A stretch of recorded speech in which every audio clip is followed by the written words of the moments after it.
햇빛 되게 하소서. 상당히 우리가 가볍게 부르지만 무게 있는 찬양입니다. 우리가 햇빛 되려면 그만큼 헌신과 희생이 간절히 필요합니다. 금년 한 해는 신축년이라고 하고 돼지띠라고도 합니다. 이제 돼지는 겁을 잘 안 먹더라고요. 금년에 우리가 무엇보다도 이 코로나 전국에서 많은 분들이 지나친 두려움과 공포와 겁을 먹고 벌벌 떠는 안타까운 모습을 보면서 세상 사람들은 그렇게 하더라도 당연한 것이지만 정말 우리가 예수님을 믿는다면서도 세상 사람보다도 못하게 두렵고 벌벌 떨고 공포감에 쌓여있으면 과연 그분이 전능하신 하나님을 믿는 사람인지 본인이 너무나도 잘 압니다. 본인이 너무나도 내가 하나님을 믿는 것인지 안 믿는 것인지 알게 되는 거예요. 그런데 본인은 그래도 잘 믿는 것처럼. 여러분, 믿음은 하나님의 믿음이에요. 바로 하나님이 주시는 믿음이지요. 에베소 2장 8절 말씀처럼 믿음은 하나님의 선물이기 때문에 내가 무엇을 믿어지지도 않는데도 믿고자 하는 것은 안 됩니다. 그런데 성경은 분명한 것은 하나님의 믿음은 하나님이 주신 믿음이 있으면 그 하나님이 얼마나 나를 사랑하시고 나의 아버지가 되시고 나를 끝까지 책임져 주시는 너무나도 유대하시는 하나님을 우리가 느끼면서 이 어려운 상황에서도 물론 생활의 방역, 사회적 거리두기 또는 때로는 경제적 방역 여러 가지 다 힘써야 되지요. 그리고 나서 우리가 하나님을 더 가까이 나아간다면 하나님이 우리를 분명코 책임져 주실 줄 믿습니다. 그런데도 믿는다면서도 정말로 이것을 두렵고 벌벌 떠는 그런 모습을 볼 때마다 너무나도 하나님의 마음이 얼마나 아프실까. 내가 너를 내 자녀로 삼았고 내가 이 땅에서 너희들을 하나님의 일을 하라고 보내주셨는데도 너희들이 이렇게 현찮게 사느냐. 너희들이 내가 세상으로 여행을 보냈을 때는 너희들이 세상에서 여행을 잘 하도록 많이 준비시켰는데도 그렇게 살지 못하는 너희들을 보면서 하나님이 통탄하실 마음을 우리가 생각해 볼 수 있습니다. 오늘 우리 말씀 너무나 잘하는 말씀이면서도 그리스도의 사랑에서 누가 우리를 끊으리요? 환난도 공고도 박해도 기근이나 적신이나 위험이나 칼이냐. 작년에 지구촌에 시작한 코로나19가 우리나라는 아마 금년 이제 작년이죠. 2월부터 본격적으로 시작해서 지금 겨울철을 맞이해서 팬데믹 상황이 있습니다. 2.5단계 그보다 높은 상향을 통해서 핀셋 단계로 방역을 하고 있습니다. 그런 과정에서도 계속적으로 확진자가 일어나지요.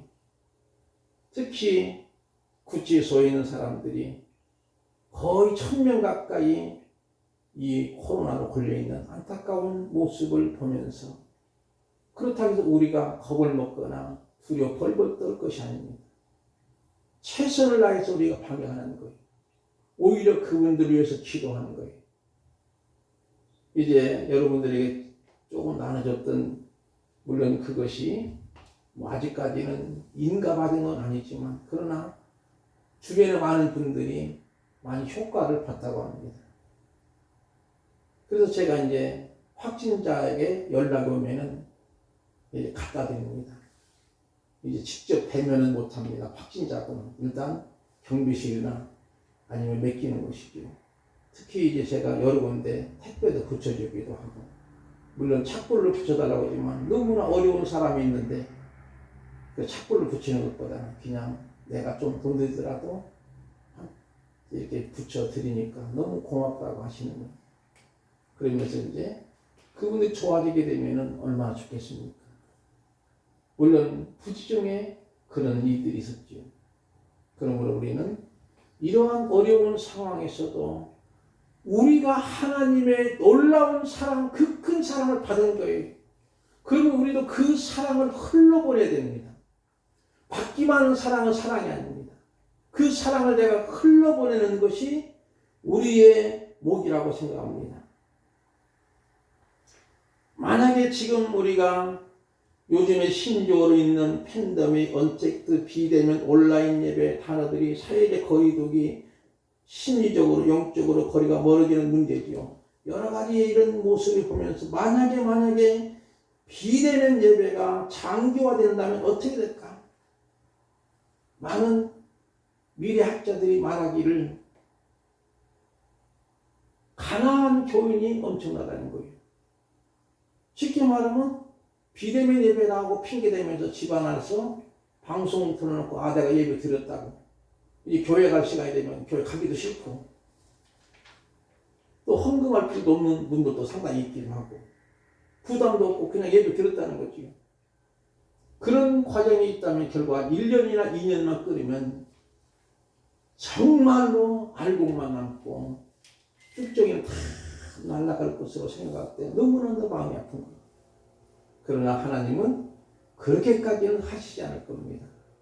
비록 어리석고 미련한 성도일지라도 하나님은 그 사람을 아브라함 만들게 하시고 시몬을 베드로 되게 만드시고 야곱을 이스라엘 만드신 하나님의 열심으로 그분을 또 믿음이 좋은 사람으로 세워주실 것을 저는 믿으면서 정말로 이 코로나 전국에서 믿음이 나약한 분들 그런 분들을 위해서 눈물로 간구하지 아니할 수 없는 것이죠.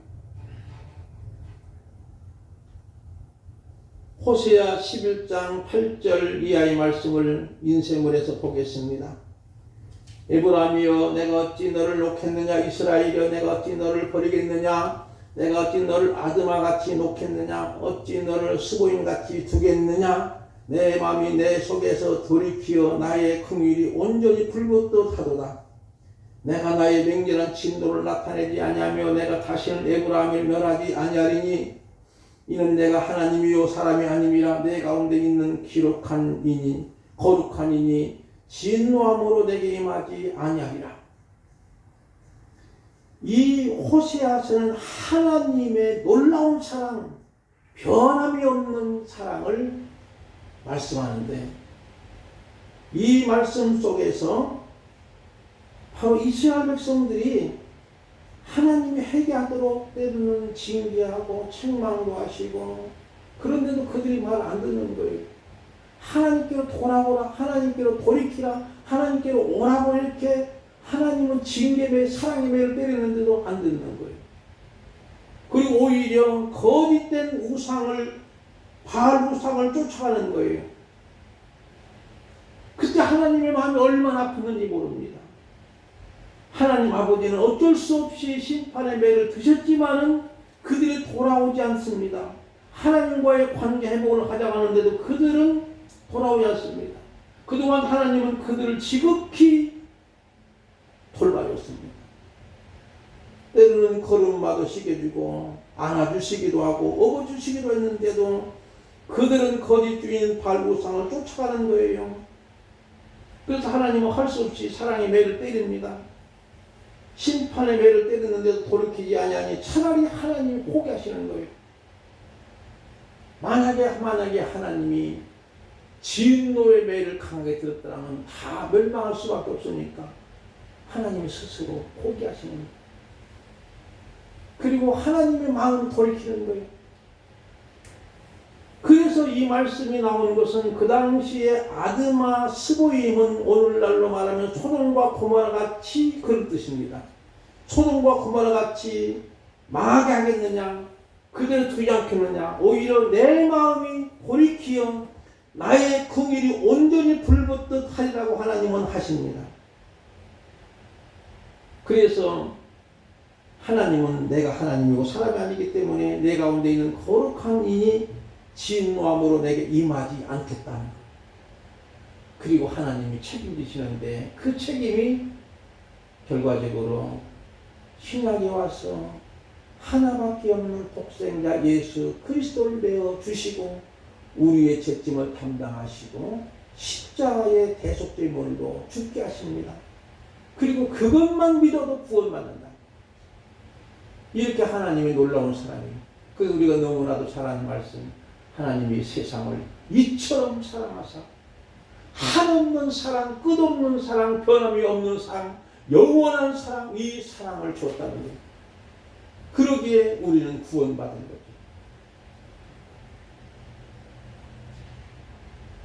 하나님의 사랑이 우리를 살려주실 겁니다. 놀라운 사랑이지요. 코로나 재난 속에 우리 성도들이 신앙의 진수를 드러내야 됩니다. 밤이 깊을수록 별이 더 빛나는 것처럼이지요.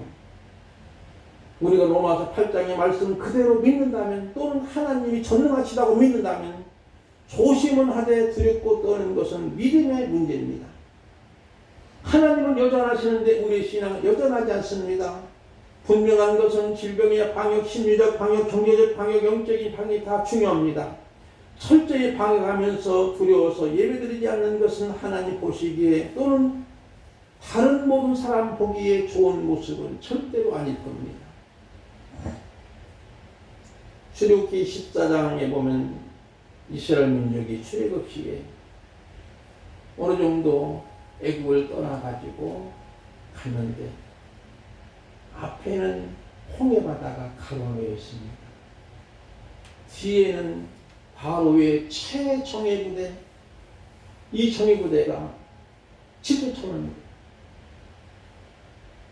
그런 상황에 백성들이 앞에는 홍해바다 가로놓여 있고 뒤에서는 애굽의 그 정예부대, 특수부대가 뒤쫓아오는 상황을 보고 그들이 미치도록 겁을 먹은 거예요.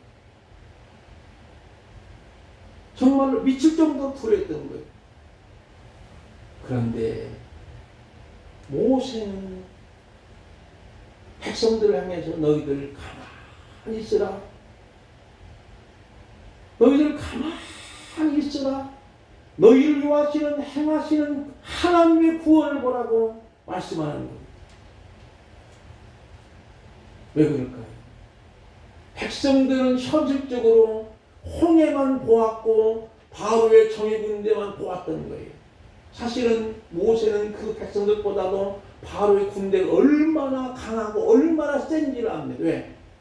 왜? 바로의 궁에서 40대까지 살았거든. 백성들은 그걸 모르는 겁니다. 그것을 너무나 잘 알았던 이 모세는 오히려 잠잠하라, 조용히 하라. 하나님의 구원하심을 너희들이 볼 것이다. 왜 그럴까요? 살아계시는 하나님, 눈에 보이지 않는 하나님이지만 그는 마음의 눈으로, 믿음의 눈으로 하나님의 세계를 바라고 하나님의 권능을 보았기 때문에 두려워하지 않았던 겁니다. 오늘 우리들은 하나님의 사랑줄도 마찬가지. 하나님이 나를 사랑한다고 하는 그 사랑줄을 보이지 않지만 우리의 믿음의 눈이 밝아지게 되면 하나님의 사랑줄이 나를 강하게 묶고 있는 것을 느끼게 됩니다. 그게 바로 믿음의 문제지. 믿음은 여러분이요, 작다 크다고 이렇게 표현하기는 조금 그렇습니다. 믿음은 진짜나 가짜나로 구분합니다. 이럴수록 우리는 진짜의 믿음을 가진 우리 권사님들, 우리 성도들, 오늘 이 밤에 새 첫 시간 온 거예요. 이건 진짜의 믿음이기 때문에 온 줄 저는 믿습니다. 종교계라는 마틴 루터는 그 시대가 전염병으로 사람들이 많이 어려웠고 힘들고 그랬습니다. 그때 일반인들 또는 귀족들 전염병이 있을 때 막 도망갑니다. 그런데 마틴 루터는 성도들 향해서 여러분 도망치지 말고 차를 지키시고 상대방을 돌봐주세요. 혹시 그럼에도 불구하고 걸리면 연단의 과정이 혹시 중하여 하나님의 부르심을 받으면 그것을 인정하십시오. 다만 최선을 다하십시오. 그렇게 권면했다는 거예요. 그리고 초대교회 성도들이 그 시대에도 역시 전염병이 있었습니다. 그 당시 로마 사람들, 세상 사람들 겁을 먹고 자기 가족도 버리고 도망갑니다. 그런데 성도들은 그렇게 숫자도 많지 않지는데도 전염병으로 남겨진 이들을 돌보면서 나아갈 때 로마 사람들이 감동을 받은 거예요. 질병이 끝난 후에 교회가 그들로부터 급성장해서 AD 314년 콘스탄 대제가 기독교를 공인하게 되는 그런 모습을 보게 됩니다. 사랑하는 성도 여러분, 오늘 첫 시간 주 앞에 예배드리는 저와 여러분, 하나님은 분명히 그 백성을 절대로 포기하지 않습니다. 그 이유는 우리를 걸작품으로 창조하신 하나님이시기 때문이죠. 자기 작품을 포기하지 않는 것처럼 값비싼 은혜로 구원하셨기 때문에 그러므로 하나님은 절대로 그 사랑을 포기가 없습니다. 나는 하나님을 잊을 수 있지만 하나님은 잊지 않습니다. 지금 코로나19에 어렵지만 정말로 힘들게 버티는 이웃들을 위해 우리는 작은 것 같지만 사랑의 통로자로 살아가야 합니다. 이것이 우리 성도들의 목입니다. 하나님으로부터 받은 그 끝인 사랑을 나눠야 됩니다. 내 편이신 주께서 더 가까이 나갑시다. 오직 답은 예수 그리스도밖에 없는 줄 믿습니다. 구슬이 바위에 떨어져 깨진날지라도 끊이야 끊을 수 없다고 하는 그런 시가 있습니다. 오늘 우리는 다시 한번 이 말씀을 묵상하면서 누가 우리를 그렇게 사랑해서 끊으리요? 환난도 공고도 박해도 기근도 적신도 위험도 칼도 코로나 상황에서도 하나님의 사랑에서 우리를 끊을 수 없는 줄 믿습니다. 그러면 문제는 뭘까요? 하나님의 사랑을 과연 내가 잊고 있느냐고 하는 확신이 중요합니다. 우리 권사님들, 우리 모두가 하나님이 나를 얼마나 사랑하시는 것을 확신하시나요? 그러기 위해서는요, 내가 하나님을 전폭적으로 1등으로 최고로 사랑하면 하나님이 나를 사랑하는 것을 확신하고 느끼는 줄 믿습니다. 한 말씀 더 붙이면서 아브라함이 창세기 22장에 하나님께서 아브라함에게 100세 만에 얻은 독자 이삭을 드리도록 하나님이 말씀하십니다. 어떤 면에서 인간적인 면에서는 말도 아니죠. 그런데도 아브라함은 그대로 순종했을 겁니다. 순종합니다. 그런데 아브라함이 고민이 없었을까요? 왜 그럴까요? 하나님이 지시할 땅으로 가라는 그 지시할 땅은 모리아 땅인데 그 가는 길이 3일 길입니다. 3일 동안 가면서 아브라함의 생각은 얼마나 많은 별별 생각을 다 했을까요?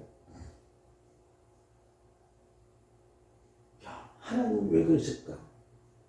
그 자신도 상당히 착잡했을 겁니다. 그런데 가는 과정에서 야, 하나님이 내 아들을, 내가 가장 소중한 이 아들을 하나님이 제물로 드리라고 하는 것은 아마 하나님이 네가 나를 얼마나 사랑하느냐 그것을 테스트하는 것을 알았던 거예요. 그러기에 아브라함이 순종합니다. 그러므로 하나님이 아브라함이 순종할 때에 하나님의 준비하신 여호와 일을 준비해서 수양을 제물로 드리게 합니다. 그리고 나서 하나님은 내가 이제야 네가 나를 경외하는 줄 알았다고 하는 거예요. 하나님을 사랑하고 하나님을 또 사랑하는 걸 알았다고 하는 그런 의미로 해석할 수 있습니다. 오늘 우리들은 바로 그래서 아브라함은 별명이 믿음의 조상이라고 붙여진 거예요. 오늘 우리의 하나님을 사랑하면 하나님을 믿는 것이고, 하나님을 믿으면 하나님을 사랑하는 것이고, 그러므로 그 사랑을 우리는 받게 되고, 그러므로 그 사랑을 받은 우리는 지금 이 상황에서 가장 어려운 시대 속에 우리가 살면서 하나님 철저히 하나님은 내 편이 되시고 나를 도와주실 것이고 하나님이 책임져 주실 줄 믿습니다. 이런 한 해가 되어지기를 주님의 이름으로 축복을 드립니다.